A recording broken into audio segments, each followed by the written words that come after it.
ସମସ୍ତେ ଭଲରେ ଅଛ ତ? ବର୍ତ୍ତମାନ ସାରା ବିଶ୍ୱରେ କୋରୋନା ମହାମାରୀ ବ୍ୟାପିଛି। ଆମେ ବାହାରକୁ ବେଶୀ ସମୟ ବୁଲାବୁଲି କରିବା ନାହିଁ।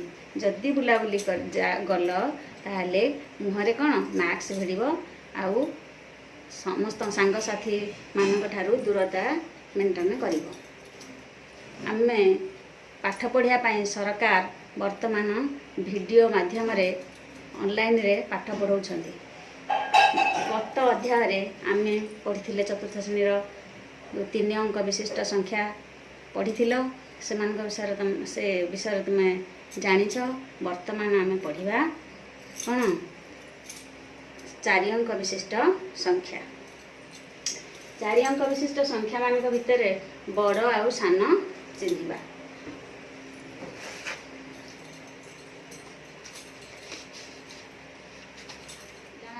ଆମେ 10ଟି ଅଙ୍କ ବିଷୟରେ ଜାଣିଛେ। ସେଗୁଡ଼ିକ ହେଲା 1, 2, 3, 4, 5, 6, 7, 8, 9 ଆଉ 0। ଏଇ 10ଟି ଅଙ୍କ ମଧ୍ୟରୁ ମୁଁ 4ଟି ଅଙ୍କ ନେଉଛି। 4 ଅଙ୍କ ବିଶିଷ୍ଟ ସଂଖ୍ୟା ଗଠନ କରି 5, 3, 1, 8।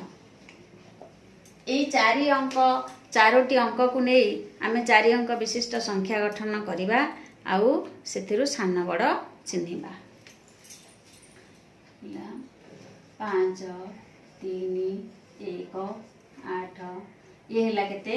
ସଂଖ୍ୟାଟି ହେଲା 5318। 5, 1, 3, 8 ଇଏ ହେଲା 5138। ତାପରେ 3, 1, 8, 5 3, 5, 8, 1 ଏ ହେଲା 3185। ଏ ସଂଖ୍ୟାଟି ହେଲା 3581।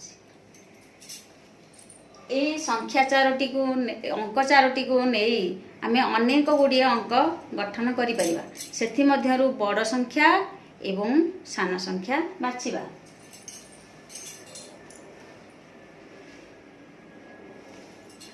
ବଡ଼ ସଂଖ୍ୟାଟି ହେଲା 8, 5, 7।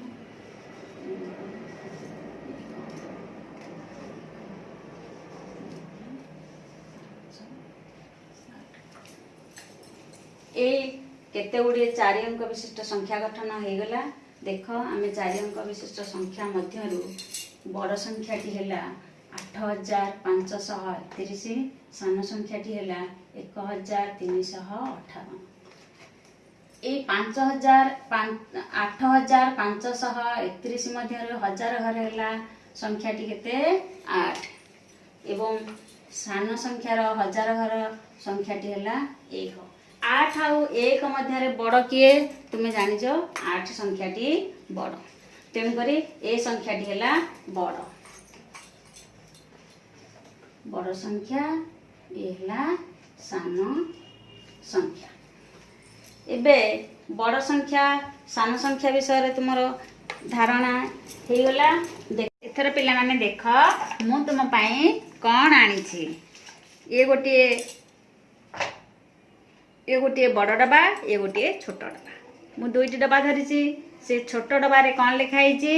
1, 0, 2, 0। କେତେ ଲେଖା ହେଇଛି? 1, 0, 2, 0। ତାପରେ ବଡ଼ ଡବାରେ କେତେ ଲେଖା ହେଇଛି? 1, 8, 4, 4। 1, 8, 4, 4।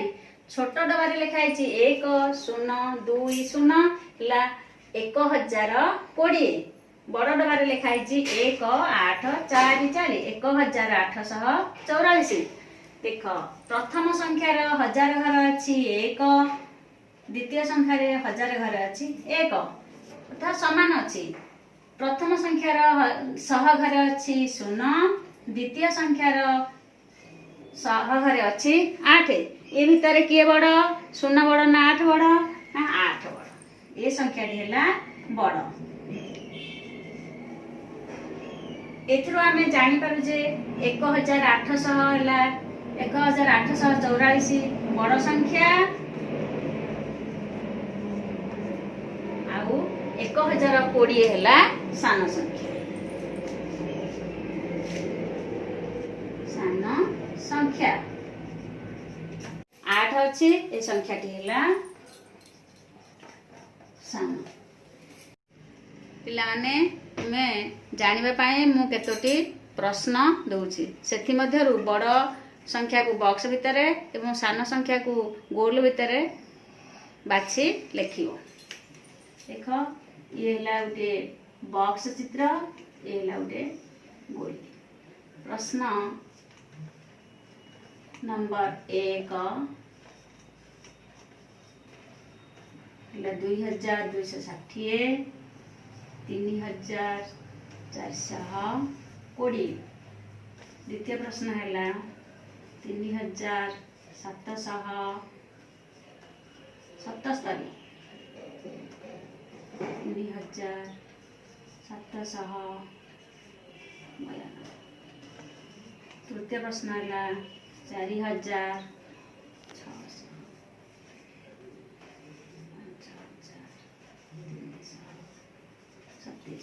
यही संख्या यही प्रश्न तीनोटी संख्या बड़ सान संख्या बाछि बड़ संख्या को बॉक्स भीतर रखिबो एवं सान संख्या को गोले भीतर। पिला माने आज आमे एही शिक्षा रु कोन जानले जे सान बड़ संख्या 4 अंक विशिष्ट संख्यार सान बड़ विषय रे आमे शिक्षा पाइले। आउ मध्य तुमे घरे किछि 4 अंक विशिष्ट संख्या गठन करी सान बड़ बाछि आनिबो।